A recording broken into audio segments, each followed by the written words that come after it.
What are the 7 key hand holds in salsa that will add more variety to your dancing, to your styling, and multiply your moves? And we're going to walk through an exercise in this video to show you how to do all 7 hand holds with the moves that you already know. For the ladies, if you're looking for different ways to style, then you can try this with the moves that you already know. Say, okay, I know that I'm going to eventually have a right hand free, so what can I do with my right hand? Or I'm eventually going to have my left hand free, what can I do with my left hand?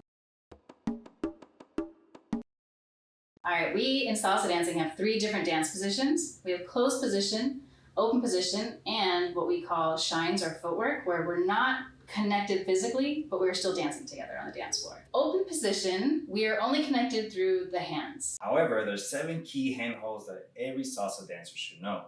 Those could be broken down into 2 groups. One group that happens with 2 hands, and another group that happens with single hands.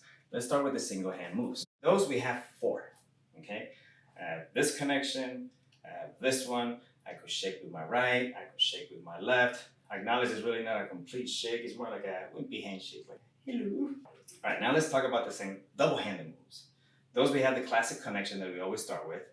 Then you have right to right, with left to left on the bottom, and then vice versa, with left to left on top. What I like about single-handed moves is it comes with a lot of benefits.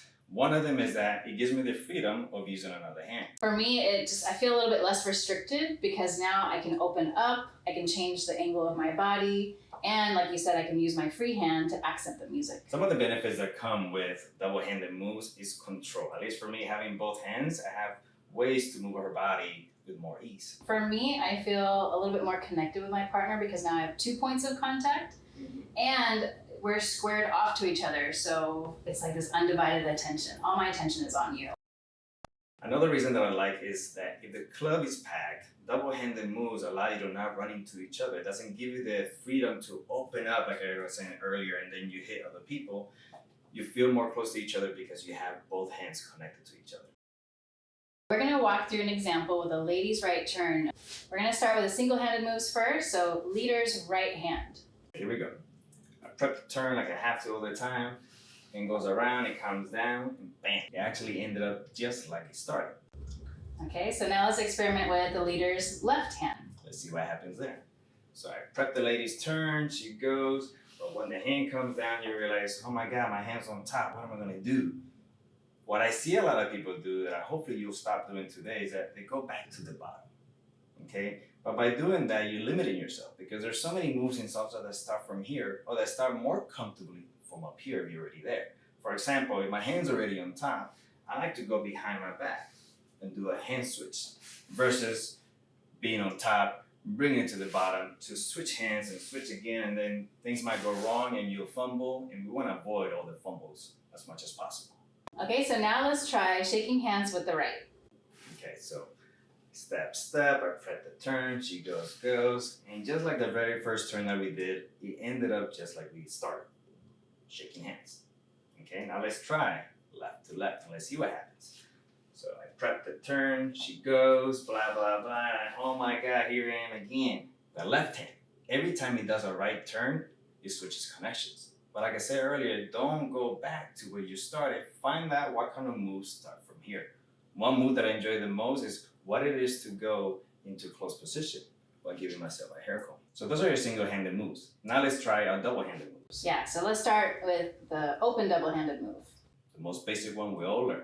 So we give the lady the right turn, I prep it like so, she turns, and now we come across a combination of 2 of the things we talked about earlier.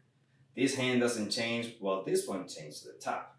We ended up in what we call pretzel hands. One key thing to know about pretzel hand is that if it took you a right turn to get there, it's gonna take you to give her a left turn to get out of it, or give yourself a left turn to get out of it. Yeah, think about you're unwinding what you just did. So if it took you a right turn to wind up, do a left turn to unwind.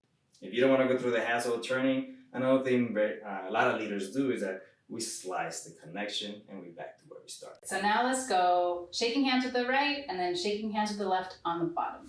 So here we go. I prep the turn. Once again, she goes. And now once again, the right hand switch. Now I'm looking at my watch. Well, this one looks exactly how it started. Here would be a good chance for me to give her a hair comb. So now I could end up with just right to right and I figure out what moves do I know that require right to right. Let's see what happens when we do a right turn with the left hand on top. So I prep the turn, the lady goes, and oh my God, something feels weird. You kind of feel like if you don't let go, something's gonna break or hurt, okay? So a good lesson to learn from this exercise is that not every move works. But if you put all your moves to the test, you realize which ones do work and which ones don't. Mm-hmm. But you realize out of the 7 hand connections, you have 6 connections that work great for a right turn, okay? If you try to do with the left to left on top, it's very important that if you go for the right turn, you gotta do something we call a barrel turn. Or else it's not gonna work, or else it's gonna hurt. So that was us walking through the 7 different handholds with the ladies' right turn. We encourage you to give this a try with moves you already know. Try it with a guy's right turn. Try it with a crossbody lead. And we'll leave some links to how to do those moves if you don't already know how to do those. We hope those tips give you a hand and they help you go into a new journey of figuring out how you can multiply all the moves that you know, or how you can practice the moves you already know in different ways with different hands. Thank you so much for tuning in. We'll see you soon. Hi, I'm Juan23, and this is my wife, Erica. And we're gonna answer the answers to the What are some of the sazón con Goya? Okay. Let's try that again.